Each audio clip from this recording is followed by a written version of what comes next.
ये clutch plate बांध दिया गया है, फिंगर मिला रहे हैं। ठीक है,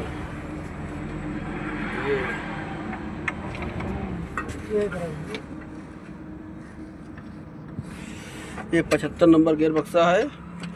भैया गाड़ी कहाँ की है? कुमारगंज की है। क्या हुआ था? खर खर की आवाज़ कर रही थी, क्लच प्लेट की आवाज़ कर रही थी। तो भैया आपका घर कहाँ है? हमारा घर भाई कुमारगंज है। कुमारगंज। कई साल से रह रहे हैं गाड़ी पे? अभी तो 2-3 महीना से। अच्छा, देखिए भैया, अब ये क्लच बेयरिंग है। ये पुरान मॉडल में, सबसे पुरान मॉडल में ये आया है 25-15 में। देख रहे हो, यही सब बेयरिंगें पहले चलती थी, तो इससे क्लच मिलाया जाता था। ये चूड़िया से देख रहे हो, ये इन बेयरिंगों से मिलाया जाता था।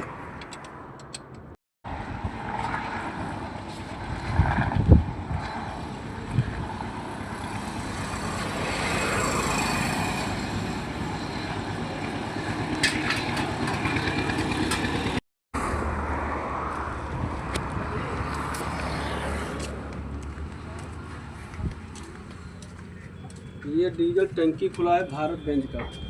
ये फ्लूट है, देख रहे हो, ये टंकी में